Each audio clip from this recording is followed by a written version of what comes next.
Hare Krishna. So, even though earlier she said she didn't want to, before she said she didn't want to sit in the sun, we're like basking in the sun right now. And I'm loving it. I think it's great, Do I look like I'm loving it? Because when Prabhupada said that when the sun shines in England or in the UK, there's no place better. Yeah, but he never says to go and sit in the sun and bake like a potato and then you get brain damage because you're like, oh. Okay. So we're reading from, where are we? I don't think he said that either. Okay, Canto 4, Chapter 7, Text 44. Chapter's entitled The Sacrifice Performed by Daksha. Okay. Om Namo Bhagavate Vasudevaya. Om Namo Bhagavate Vasudevaya. Om Namo Bhagavate Vasudevaya. Oh Lord, alright. Text 44.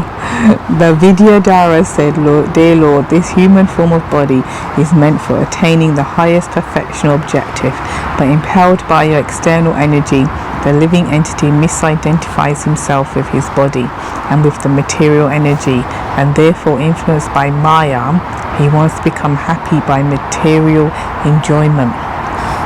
He is misled and always attracted by temporary illusionary happiness, but your transcendental activities are so powerful that if one engages in the hearing and chanting of such topics, he can be delivered from illusion. Purport. The human form of life is called Atada because the body can very nicely help the embodied soul to achieve the highest perfection. Prahlad Maharaj said that even though temporary, the body can give us the highest perfectional achievement. In the process of evolution from the lower to the higher grade of living, the human form of life is a great boon. But Maya is so strong that in spite of achieving this great boon of the human form of life, we are influenced by temporary material happiness and we forget our goal of life. We are attracted by things which will cease to exist. The beginning of such attraction is the temporary body. In this horrible condition of life, there is only one way of liberation: to engage in the activities of transcendental chanting and hearing of the holy name of the Supreme Lord. Hare Krishna, Hare Krishna, Krishna Krishna, Hare Hare, Hare Rama, Rama Rama, Hare Hare. The words Yusmat Kata Amrita Nishevaka mean those who engage in relishing the nectar of the topics of your Lordship. There are two narrative books which are specially concerned by words and activities of Krishna. Bhagavad Gita is the instruction given by Krishna, and Srimad Bhagavatam is the book containing topics exclusively about Krishna and his devotees. These two books are the special nectar of the words of Krishna. For those who engage in the preaching of these two Vedic literatures, it is very easy to get out of the illusionary conditional life imposed upon us by Maya. The illusion is that the conditioned soul does not try to understand his spiritual identity. He is more interested in his external body, which is only a flash and which will be finished as soon as the time is designated. The whole atmosphere will change when the living entity has to transmigrate from one body to another. Under the spell of Maya, he will again be satisfied in a different atmosphere. This spell of Maya is called Avaranatika Shakti, because it is so strong that the living entity is satisfied in any abominable condition.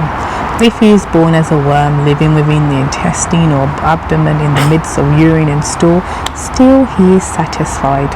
Lord, this is the covering influence of Maya, but the human form of life is a chance to understand, and if one misses this opportunity, he is most unfortunate.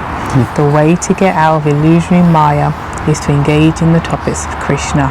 Lord Chaitanya advocated a process whereby everyone may remain in his present position without change. interesting. But simply hear from the proper authoritative sources about Krishna.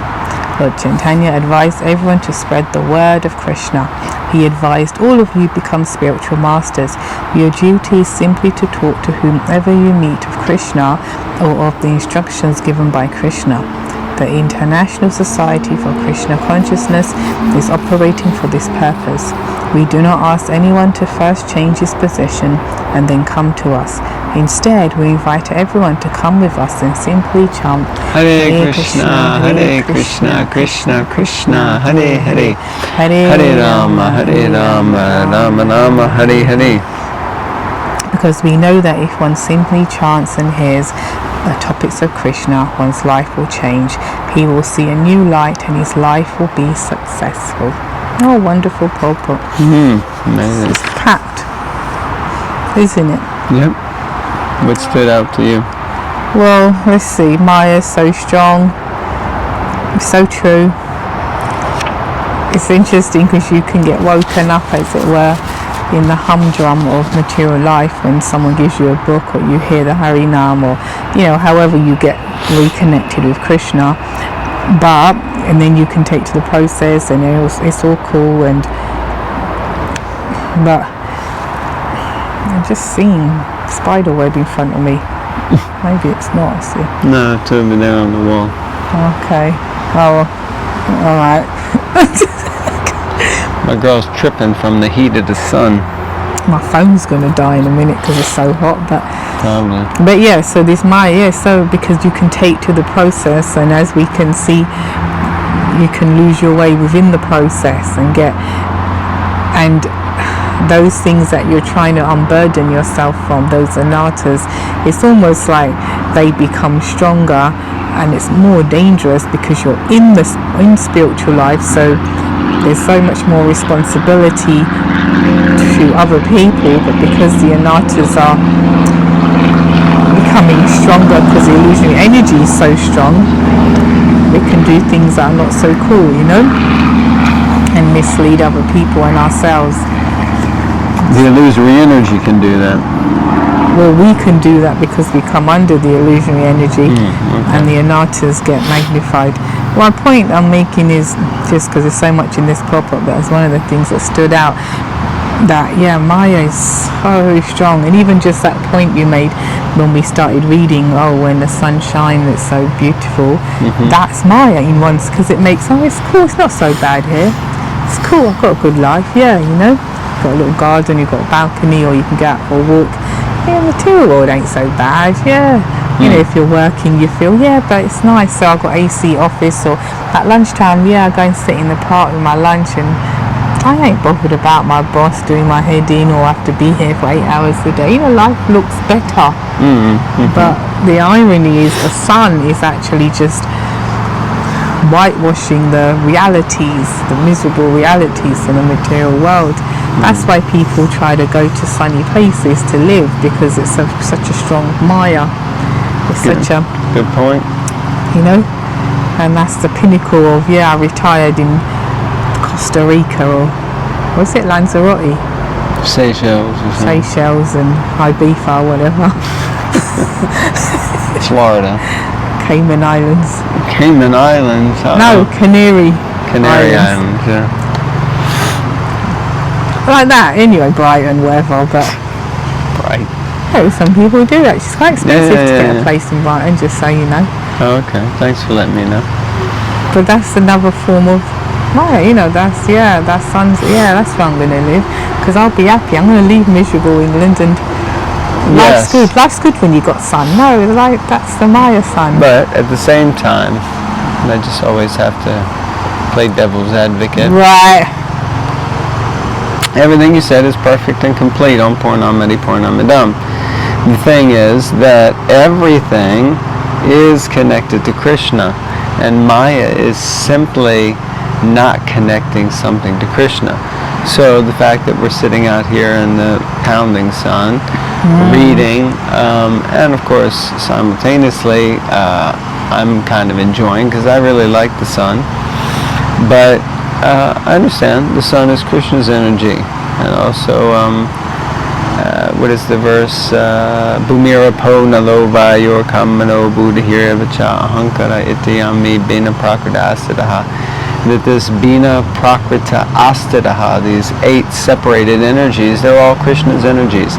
And Krishna is present in every atom of matter. So, you can sit in the sun fully thinking of Krishna, and also the sun is compared to one of the eyes of Krishna in the universal form. The sun is also considered the effulgence of Krishna that is shining through from the spiritual world. So, and this way we can actually be sitting out in the sun and be present to Krishna's presence, or that means we are being Krishna conscious, because we're being conscious of Krishna. So really Maya means we're just not connecting something to Krishna, and we're only connecting it to ourselves. But for me it's really powerful. The most powerful part of this purport is twice Prabhupada says here that basically we don't ask you to change anything, we just ask you to add Krishna. And so this is a really important thing at the moment. There's lots of course, Prabhupada says that by chanting Hare Krishna, naturally you will change, but that's what we're talking about. The natural change or transformation, not some sort of forced or pressure. Hare Krishna. Hare Krishna. So just like predicted. Oh my God, these airplanes are too much. Oh, that mercy. Too much, these airplanes. So just as predicted By me. by Bhava Bhakti, The woman in the hat. the phone got overheated and just shut down. We haven't had really a chance to go back through and find out where it shut down, but what we're going to do is just leave it shut down where it shut down, because I was just running my mouth anyway, right? Yeah. So what we'll do That's why it is... shut down, really. It's probably why it shut down, yeah.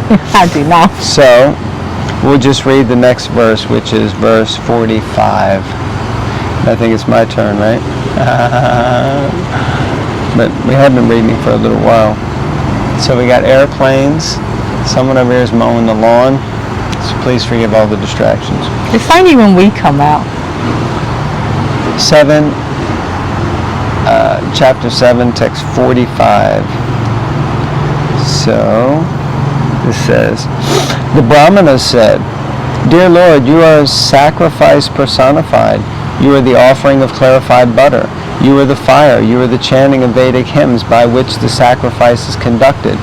You are the fuel. You are the flame. You are the kusha grass, and you are the sacrificial pots. You are the priests who perform the yajna. You are the demigods headed by Indra, and you are a sacrificial animal. Everything that is sacrificed is you or your energy. And you know what? That's exactly what I was saying, isn't it? So it's amazing. Okay, so, purport by Srila Prabhupada. In this statement, Lord Vishnu's all-pervasiveness is partially explained. It is said in the Vishnu Purana that as a fire situated in one place emanates its heat and illumination everywhere, so whatever we see within the material or spiritual worlds is nothing but a manifestation of different energies emanating from the Supreme Personality of Godhead. The Brahmana's statement is that Lord Vishnu is everything: the fire, the offering, the clarified butter, the utensils, the place of sacrifice, and the kusha. He is everything. It is confirmed herein that the performance of Sankirtan Yajna in this age is as good as all other yajnas in all other ages. Harinam Sankirtan Ki Jai. If one performs Sankirtan Yajna by chanting Hare Krishna, Hare Krishna, Krishna Krishna, Hare Hare, Hare Rama, Rama Rama, Hare Hare, there is no need to arrange elaborate paraphernalia for the prescribed sacrificial ceremonies recommended in the Vedas. Well, yeah, that's a good point. At the same time, interestingly enough, Srila Prabhupada still did fire yajnas and things like that, and introduced deity worship, but yeah. In the chant of the holy names Hare and Krishna, Hare means the energy of Krishna, and Krishna is the Vishnu Tattva. Combined together, they are everything.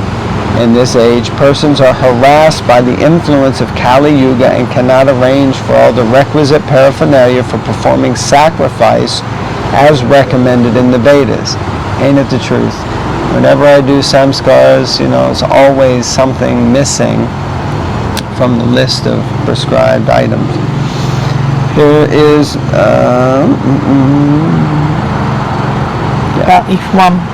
But if one simply chants Hare Krishna, it is to be understood that he or she is performing all kinds of yajna, because there is nothing within our vision except Hare, the energy of Krishna, and Krishna. There is no difference between Krishna and his energies. Thus, since everything is a manifestation of his energy, it is to be understood that everything is Krishna. One simply has to accept everything in Krishna consciousness, and he is a liberated person. One should not misunderstand that because everything is Krishna, Krishna has no personal identity. Krishna is so full that in spite of keeping himself separate from everything by his energy, he is everything. This is confirmed in the Gita 9th chapter. He is spread throughout the creation of everything, but still he is not everything. The philosophy recommended by Lord Chaitanya is that he is simultaneously one and different. And I think that's nice. That's a great way to succinctly, conclude that purport, which is that everything is Krishna. Everything is Krishna's energy. But the sun beam and the sun globe are not the same. The sun beam is an emanation from the sun globe. So by feeling a sun beam, then we know the sun and we have a relationship to the sun.